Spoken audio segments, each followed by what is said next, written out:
I can, we can wait. Alright. Yeah. Alright, let's go ahead and get going so I give these guys more time.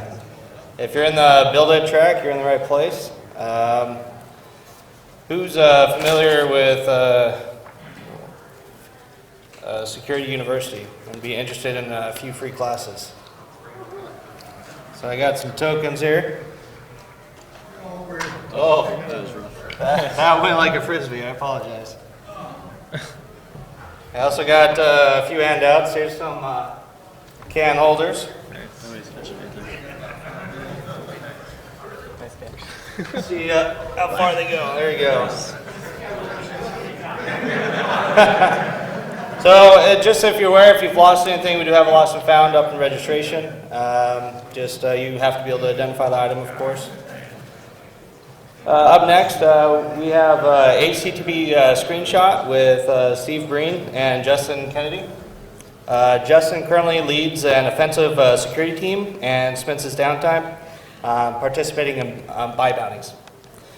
Steve is a senior security consultant on the offensive security team and spends his downtime on research projects and development. All right, take it away, guys. Cool. Thanks, guys. So make sure everybody can hear me pretty well. Yeah? Thumbs up in the back. Fantastic. All right, so the name of our talk here is HTTP Screenshot, a tool for both teams. Make sure I've got some flicking going on over here. All right, so what we're going to go over today, here's this quick outline, who we are, what the problem is that we are trying to solve, our solution that we've built internally. We're going to do a demo, hopefully, right? We've got Wi-Fi here and it's actually pretty good, so I'm surprised and impressed. So we'll go through the demo. If the demo doesn't work live, I do have it recorded, just in case. Thank you. Yeah, that was late last night. We're like, oh shit, what happens? Then we're going to walk through kind of how we've used this tool in the many different ways.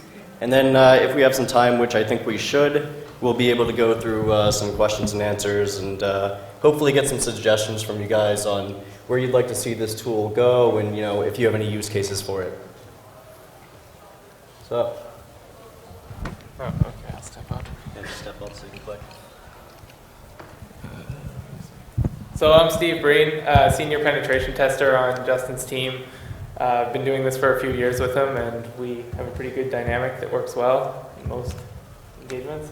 I'm a former enterprise developer, so I used to do a lot of clunky Java web app development, and lately I've been more putting together hacky scripts like this one for penetration testing purposes.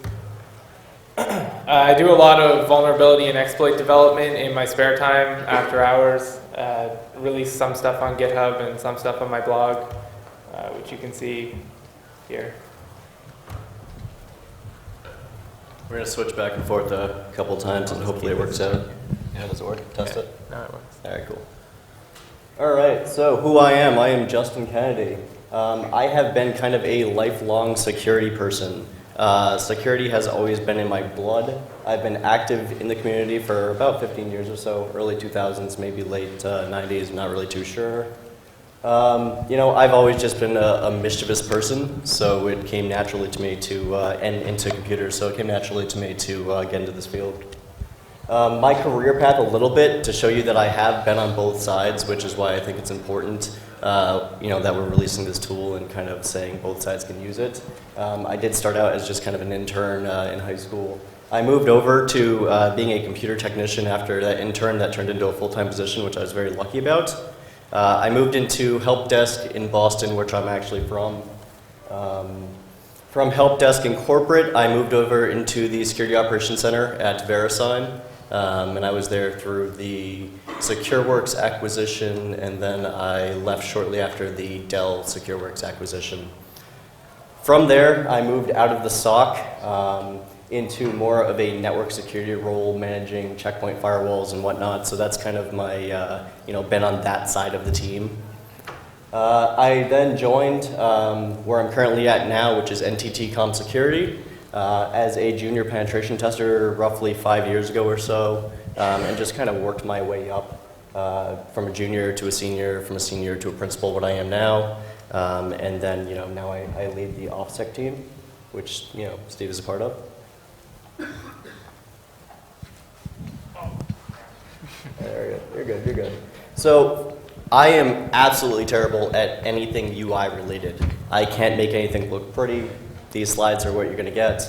They're black and white. They have lots of words on them, but they will fade in and out, so hopefully nobody sees a slide, gets overwhelmed at once. So if you're here to see pretty slides, I apologize, which I don't think most of you are. If you are here to see an awesome tool that we're releasing today, open source, then you're in the right place. And this is my Twitter, as well as my IRC. So this is the same person. Don't confuse them. They're not two different people. Someone specifically, I don't see them. That's all right.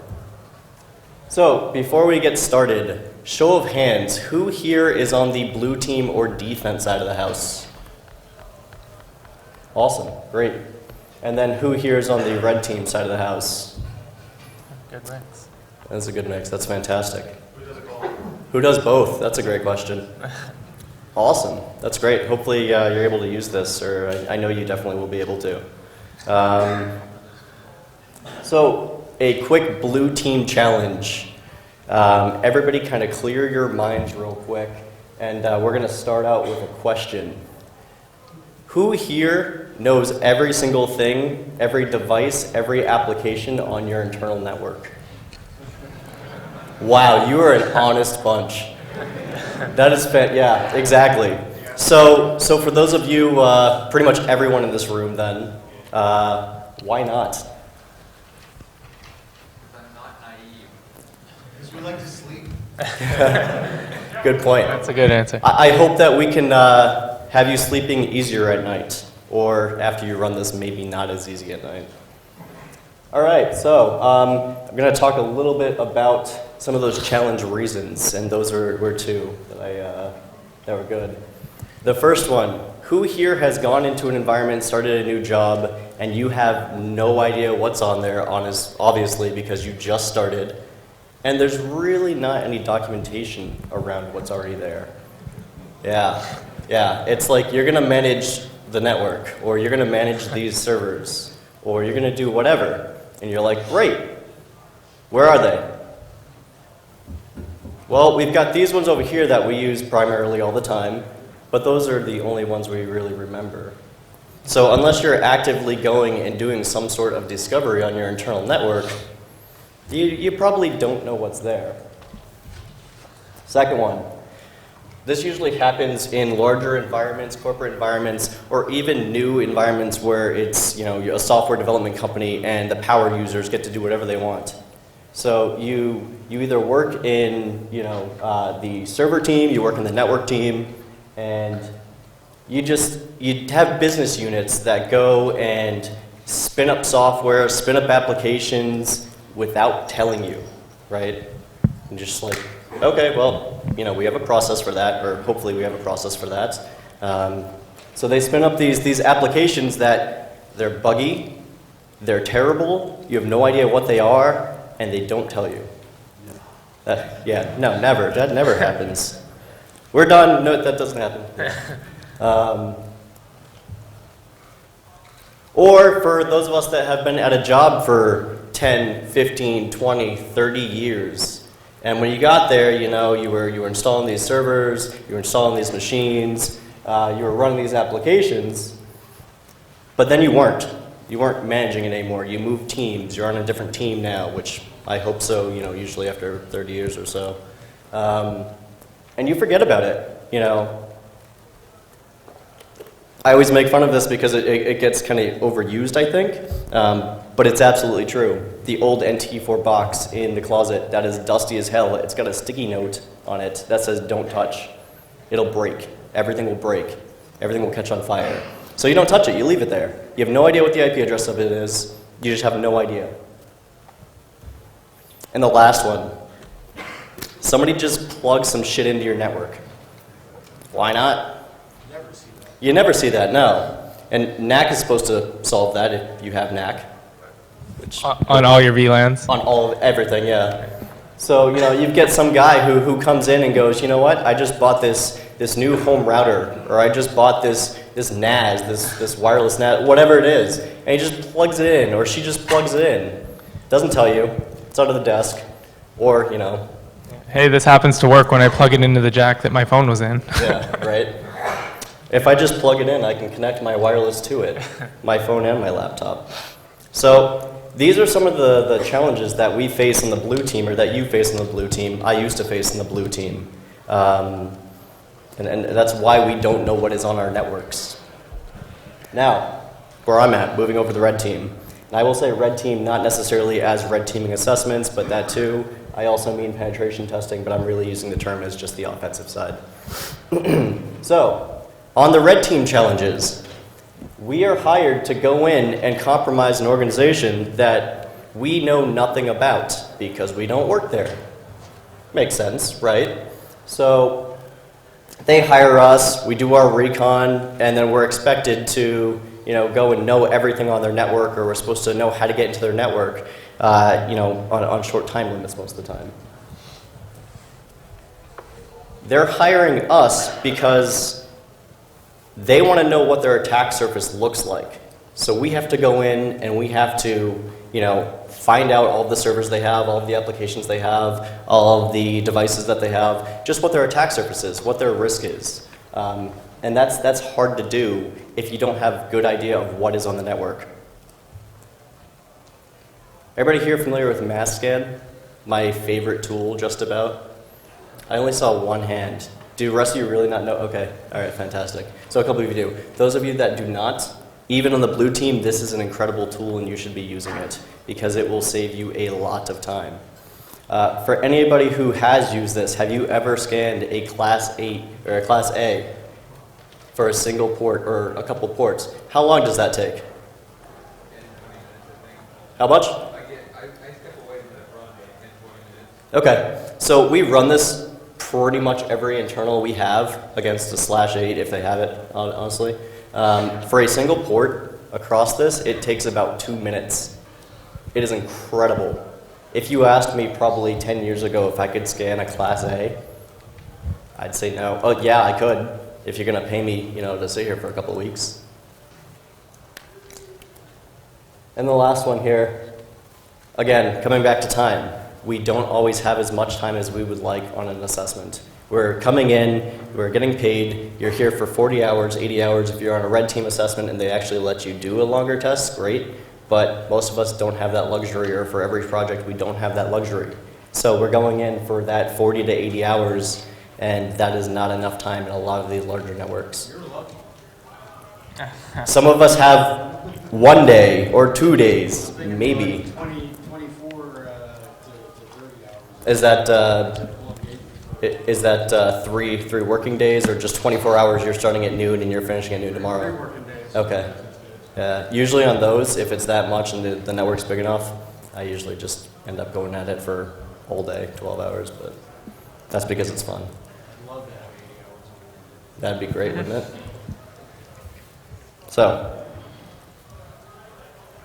a little disclaimer here. This is just some things that you may have seen on the red team, you may have seen in your defense that are sitting on your network. So don't be alarmed. Everybody familiar with JBoss? This one looks pretty old. Actually, all of these screenshots that we're pulling right now were from an assessment we did last week. Actually, what day is it? This week. Something like that. Yeah, this week. So, Yeah, it's kind of difficult sometimes with these to change the password on the admin console.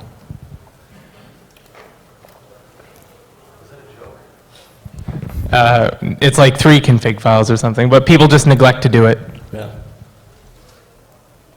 Everybody know what this is? Yeah, okay, somebody knows what that is. What'd you say? Sorry. Root Calvin, default cred. You log into this guy, it's hooked up to vCenter or something. You shut the whole thing down, reboot it from removable media, Even better when it's hooked up to Red Hat and you can boot into the recovery console. into single user mode. That's fine, if you can take down the Yeah. box. I mean- Yeah.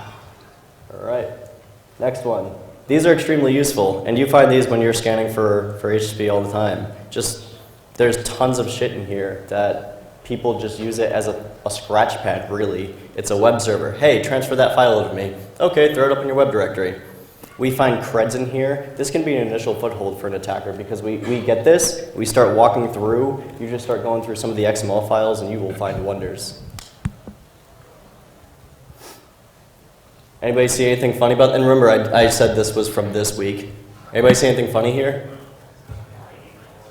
IE4 Netscape Navigator? What the hell's that? No, I'm just kidding. Yeah, so that looks old as hell. I have no idea what it does. We didn't break into it. Last one here. Anybody see anything funny in this one?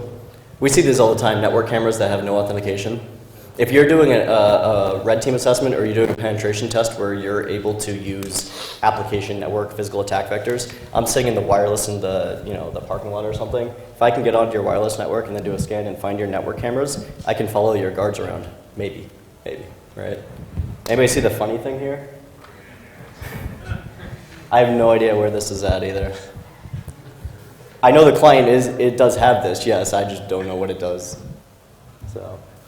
All right, so we're going to have Breen talk about our solution here. So Justin talked a little bit about the problem. We have these huge networks and we have no idea what's on them. Our idea here was to kind of try to help people out, try to figure out what's on your networks. Every device, most services, pretty much everything nowadays has a web interface. So that's kind of a good place to start. You're going to have to go over to the VM and Yeah. So the goal with, there are two tools in this, this package, I guess. There's one called http screenshot, and there's the second part called cluster. We'll go through the first part first. Screenshot is just a Python script to screenshot thousands of websites really, really quickly. And another key here is reliably. We want to miss as few things as possible because everything you miss could be something that's vulnerable. Or if you're missing a particular page, you might be missing an entire class of them for whatever reason. So we've done a little work to try to cut down on things that this just glosses over or misses due to bugs. Although it's obviously still not perfect. And then the cluster script, and this is what's really different from other tools and other things that are out there. This tries to do some fuzzy matching and group HTML pages together based on just some similarity score that we calculate. So what that does is every instance of JBoss admin console on your network, you see it immediately just in one big row. Every iDRAC, it's just boom right there, and you can go through them, see where they're at. You'll see like, oh wow, that IP address wasn't supposed to be putting that up. Those sort of things. So it helps you go through just huge numbers of HTML services really, really fast, and we use it all the time. So one thing there is, you're scanning the network and you come across that old NT4 box or that old application, and you're like, okay, that's not good. I need to bring this down. I wonder if there are any more things out there like this. That is where cluster comes into effect, where it's like, okay, here it is, and here are the rest of them right here, easily accessible, which is really, really nice. Especially we've seen, broken like old web apps like that NT4 one for sure. You find, oh no, this has SQLi in it. Where else has this been deployed? Half the time, you don't even know. So. So I'm just going to go over the screenshot script and talk a little bit about it, some of its features, why it's a little different. So the goal was to be fast, thorough, and automagic. People shouldn't need to, configure a million parameters. There's still quite a few, but it should just kind of work without too much tweaking. And the thoroughness was really key. I really hate missing stuff. So. One of the challenges here is this is a tool that was developed over a course of a number of assessments. So one good thing about that is it's really useful and practical. One of the bad things is it was all thrown together. So the code's a bit of a mess, but it works. So some of the features that I find useful that a lot of other tools similar didn't have, or maybe they did have, but they didn't have them all, and that's why I built this. its input for this tool is output from mass scan and nmap. So you can just do a mass scan or an nmap scan and boom, use that as your input. You feed it into the tool.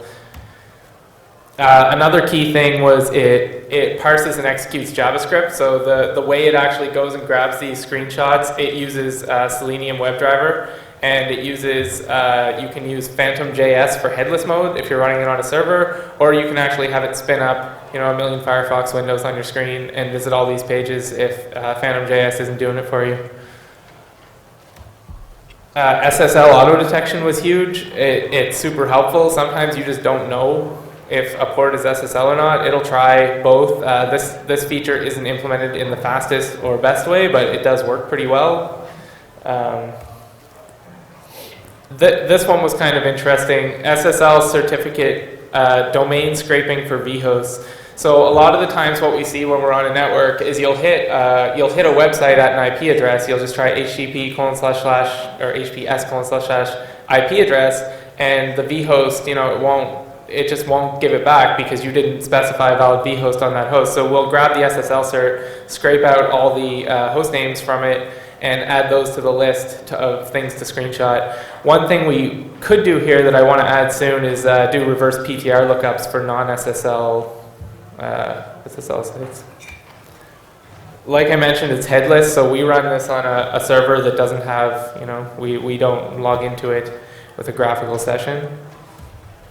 Threaded, we usually run it with 50 threads, so it just blasts through a ton of websites really fast. And another thing was Phantom.js.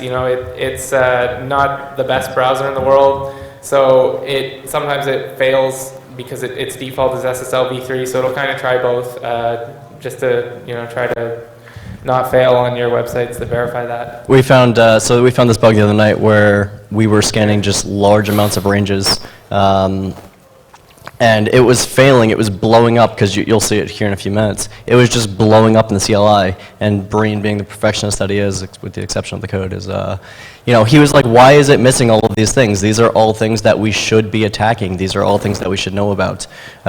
So, he researched the bug and saw that it was failing on, what was it, TLS, or no, SSL v3. Requiring TLS, and Phantom.js was only saying, hey, I support SSL3, and some sites are just like, nope, not going to serve it to you. Right, so now it just goes with TLS first and then falls back into the SSL v3. Yeah.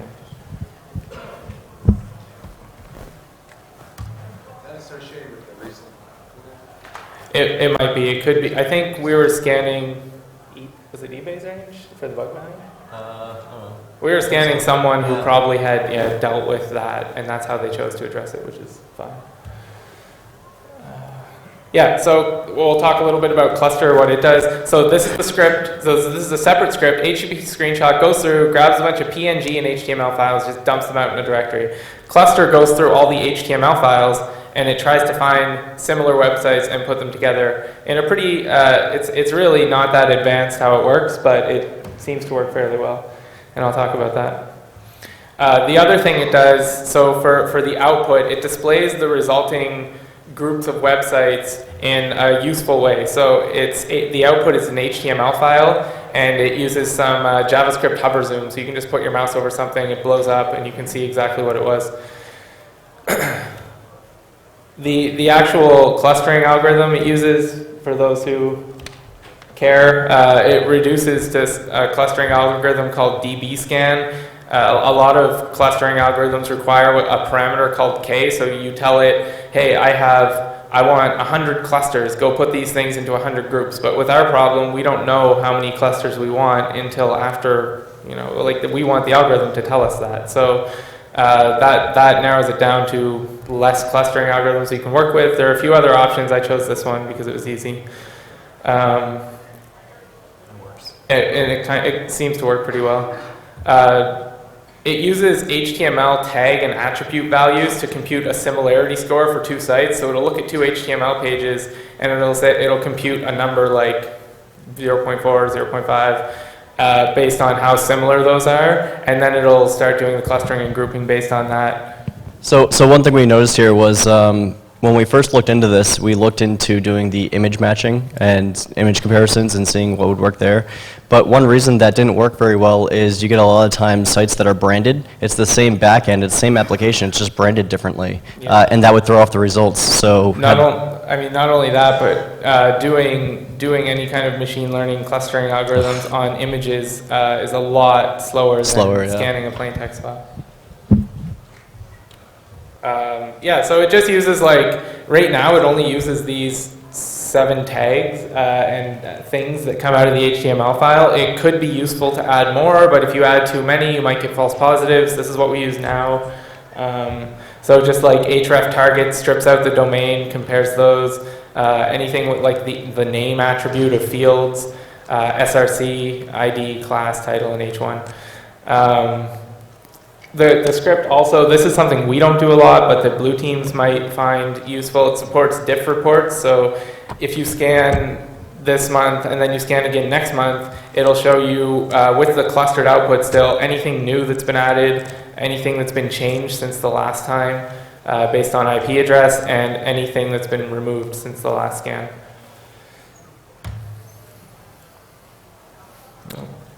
I didn't have that up.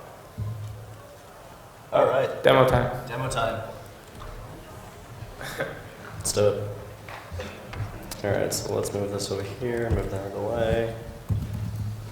Got tank, that's good.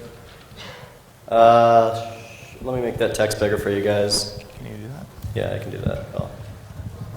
Let's see here.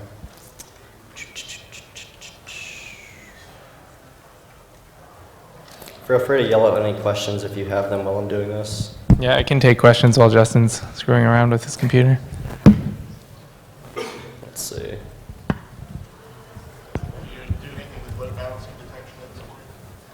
No, we don't do anything with that at all. It's pretty basic right now. Oh, yeah, so he asked if we do anything with load balancing detection right now, and the answer is no, we don't deal with that right at the moment. No, it's all coming from one IP address right now. Yeah, so we're going to use tank here, which is a beefy box that I have that has a ridiculous connection. Can everybody see that okay? Actually, one sec.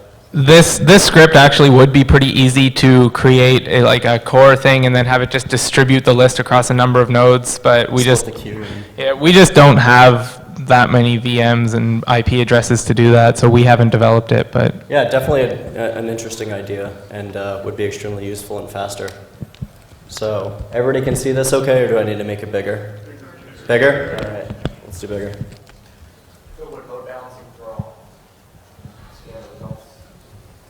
Well, it depends. So the way we do it is we run multiple times. Usually we do a single run with a lot of threads, and then we do a secondary run. One of the things that I don't think Steve mentioned was when it goes and actually saves all the results, it saves the HTML files, the PNG files, and whatnot. It won't, if you run another scan from the same directory, it's going to check every single one of those, see if the PNG exists first, and if it does, there's no reason to run that again. So with a load balancer, what you could do is run it several times and see if you're hitting different pages, I guess, or, I mean, the clustering should put those together anyway, if that helps answer the question. All right, let's see here. Let's go 36, Jesus. That's huge. big, That's pretty big. 28. Good that's Lord. pretty big. That should work. Jeez. All right, how's that? Is that better? I can bold it if terminus bolds or use. It's good? All right, cool. Sorry for anybody that has bad eyes. We can. We'll read the text. We'll the debate team. Yeah. All right, so. You know what, I can't see that as well, but I'll have to go based on muscle memory. So this is tank. This is where we're going to be running a scan from. The scan that we're going to be running against the network is going to be eBay, I think, because they have a bug bounty, and I feel comfortable scanning them for that reason. It is just mass scan and web, so I mean, but with all of these new things that are happening right now, I mean. YOLO. So,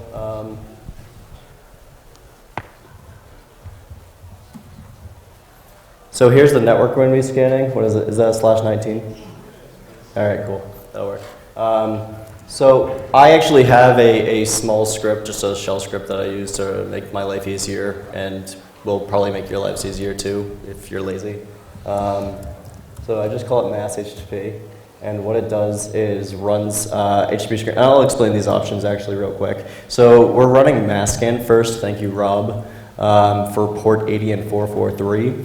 Masscan uses the Nmap flags pretty much, so it's pretty intuitive if you've been using Nmap for a long time. I'll have these on a slide as well, and we're going to be releasing the slides, so if you don't feel like writing this really fast, don't worry. So, like I said, it supports the Nmap syntax, so we're going to use networks, which is the what I just catted up there. We're going to put it into greppable format because that's what it's using for the parsing. We're just going to name it HTTP, gmap. We're going to use rate 100,000. That should be fine. eBay has been fine so far, and I haven't melted anything yet. So that's good. It'll then make a HTTP screenshot directory, cd into the directory, and then go down and start running the HTTP screenshot stuff. I like to create a directory for it because you will have a lot of output if there are a lot of applications or network devices or whatever. And I tend not to want to have a lot of shit in one directory because that's where I keep my notes. We also screenshot standard web ports all the time. That's actually where you find some of the best stuff. Oh, yeah. And HTTP screenshot will auto detect services as well, so you can just screenshot all 65535 port or scan all 65535 ports, and then just tell HTTP screenshot hey, here's the output. Go try this, and it'll be a little slower, but it'll still work. It's awesome because there are more fun things on non-standard web ports. Generally, if somebody's putting something on a different port, they don't want you to see it. Or it's things like Mongo or Hadoop or something like that. So then we're going to run, it's written in Python, so we're going to run HTTP screenshot with the I input field. That's where we're going to point it at our GNMap file. The P is for headless. The T is at 30, I think. I can't even see it. That's going to be your timeout. That's probably pretty long. I would not usually do 30. I actually don't even use the timeout. I forget what it defaults to. So do you know what it is? It defaults to 30, I think, but. Okay, so that's useless. Then we're gonna. I'm actually going to do 100 threads here for the demo because it is going to be twice as fast potentially as 50, right? Math. A is going to do that auto SSL detection. So I think one thing that Steve didn't mention is that if you're running Nmap without SV or A or doing version detection, if you're doing it without version detection, that's where this is useful. If you're doing it with version detection, then it'll read it from right there. And if Nmap said this is SSL, then it will know it's SSL. Masscan, I think by default doesn't do version. Yeah, I think it does. There's a lot of that I haven't looked into with it. It's worked out so far. VH, that's going to be your vhost, so that's when it's going to go in, actually parse the SSL certificates. When it does that, it's going to look at both the SSL certificate name as well as the alternative tags or the alternative domains or whatever there. So it may pull more than one. What's that? Alt names. That's the one. And then R retry one, so anything it fails on, it'll try one more time. We're going to run it a second time. That's the cleanup I'm talking about with 10 threads. That's not going to take longer because, like I said, it is going to see if this PNG already exists. Don't go again. This is just for cleanup if we miss anything. It'll CD back to, and then it will use cluster. Cluster there just takes a single. It's actually got a couple different options. You can specify the thumbnail size. The resolution of the thumbnail size, but the D will just do the directory that all of your HTML files are in and cluster them together. It'll create a file called clusters.html in your current working directory, and all should be well. So let's do this. If this is going to probably take 6 minutes to run, so 6 to 8 minutes to run. There's your mass scan. Jesus, that's fast. It just found 2,500 ports open on 80 and 443 across that /19, so that's how fast message is. This is HTTP screenshot running through and actually parsing that output and reaching out to each one of those pages. 100 threads, it should be pretty fast. You can see some of the blow-ups here. not nearly as many as a couple nights ago before Steve fixed that bug. Yeah, and some of those errors are actually legit. Like if you go try to hit that in a browser, it just doesn't work. Actually, most of them are from what I've looked at, but there could still be some issues. Wow, that's actually going quite fast. Nice. Yeah. Did you choose to use kernel level threads to do this, or are you using the threading? It's Python threads, so I don't think they're even real threads. But it's still pretty quick. I didn't know if you were using user level threads, because if they are, then you're limited to the single processor and the single processor. Can you repeat the question? He asked about if we use kernel level threads or user level threads, and we actually use Python threads, which I think are even worse than user level threads. So yeah, it's pretty quick. There's like a ton of room for improvement in this whole thing, and that would be another area. If you find it slow, maybe improving the threading might be one way to go. One of the big things about releasing this to everybody, we've had this tool developed over the past probably 2 years or so, over just engagements, tweaks, and hey Steve, I think this might be a good idea, and him implementing it. We're really interested to see what could be done better. We are very much open to feedback, and we are releasing it on GitHub. It's actually on there now. So if you guys want to download it, play with it, make suggestions, do pull requests, whatever those are. No, I'm kidding.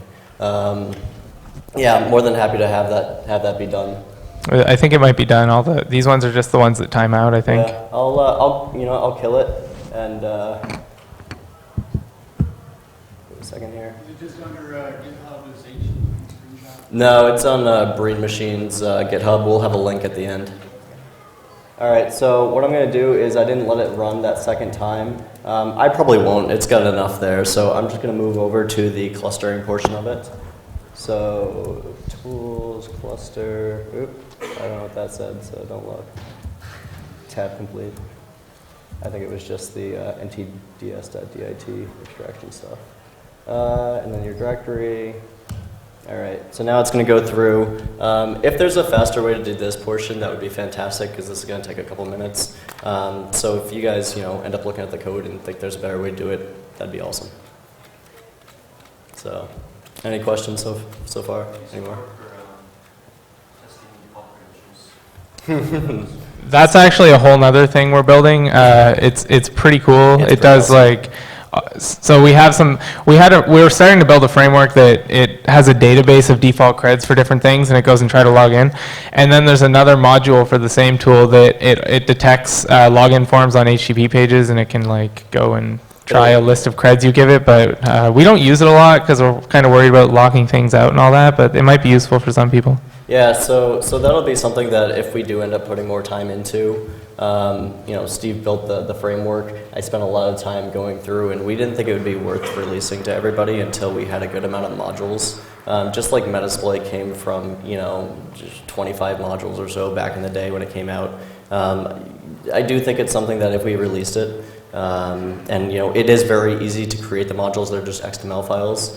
That does something like, I don't remember, it's been 8 months since I've touched one of them, but it just takes the URI, sees if it's available, see if you can match certain text on it, and then tries to look for the forms, and then tries the default credentials or whatever, and knows what the response looks like. It's very, very, very easy to do, and it's something where I think if we released it, and that the community went and built tons and tons of modules for it, it would be sick. It would be an absolutely insane tool.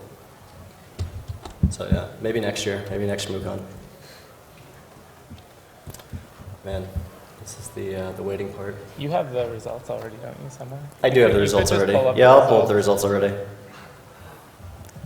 You can just come back to this and show We came you prepared. You timed it. All right, so let's pull up in Firefox, and I will go to. Let's hope I don't fuck up typing. Tank. That says tank. All right, cool. HB screenshot exploration. No typos so far, hopefully. ShmooCon clusters.html. Ah, damn it. I must have mistyped something. Hold on. You know what? I can actually move that over to my browser window. That's easier than me moving.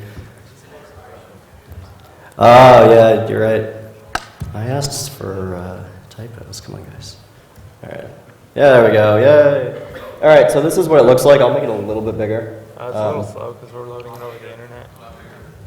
Yeah, so but you don't want it too big because it will pop up when we highlight it. It does like a hover zoom thing without actually using hover zoom, the Chrome extension. The reason we did that is because we had hover zoom installed, and then with the pop-up, it was ugly. So anyway, so this is what it does. It goes through, screenshots it. This is ugly as hell. Mubik said to use Bootstrap to make it pretty, so we're gonna look into doing that. But like I said, we're not very good design people, so we're more functional people. Not that design people can't be functional, but that's a different story. So this is what it does. It goes out, takes the screenshots, and then you can see here, this is gonna be clustered, right, across multiple. That's going to go, network here is fast, wow. So you can see here, these are the 3 IP addresses that this specific application is running on. So one of the big things about this and about saving time on a pen test is if I run this across a class A or any amount of IP addresses, I want to be able to quickly see what's the fastest way to digest information? It's usually visually, right? You're not going to read an entire Nmap output against a class A. It's going to take forever. It sucks. So visually, what you can do is scroll through here and just say, okay, what looks interesting? This is harder to do from this side.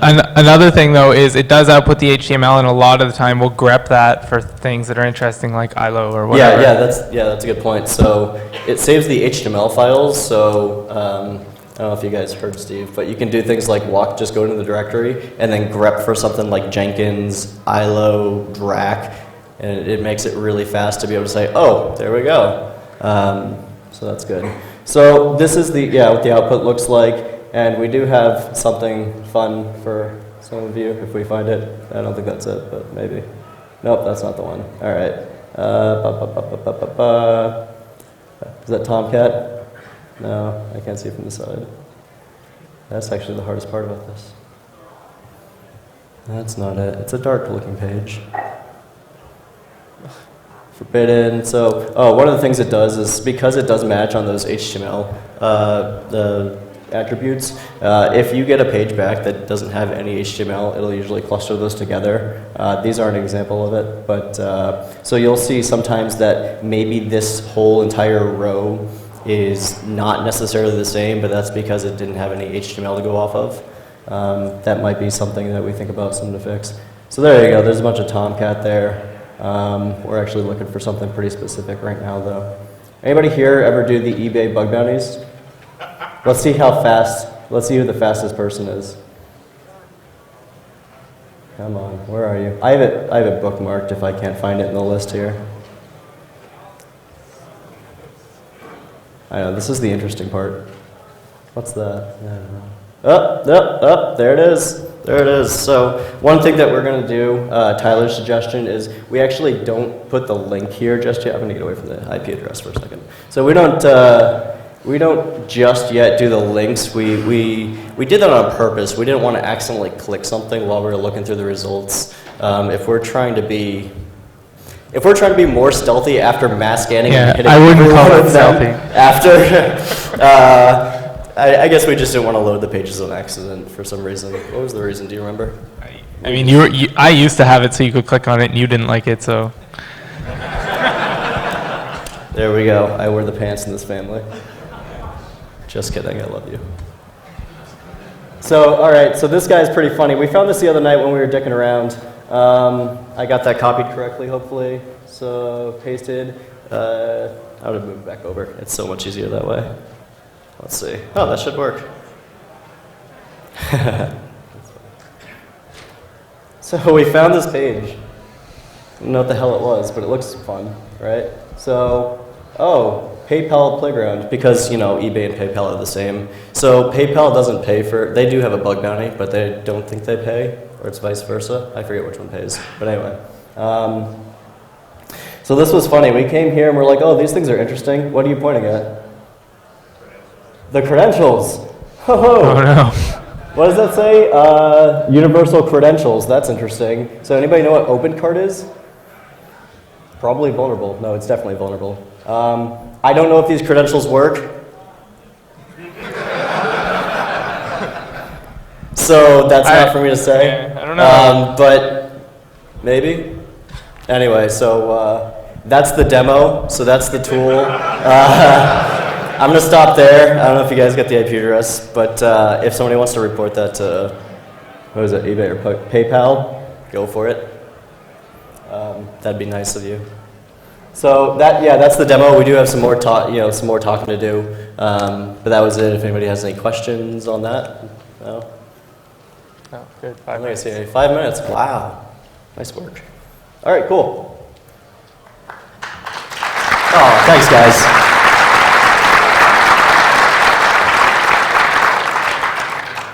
All right, so how we've used it, I think. Do you want to go through this? I'll go through one of them or two.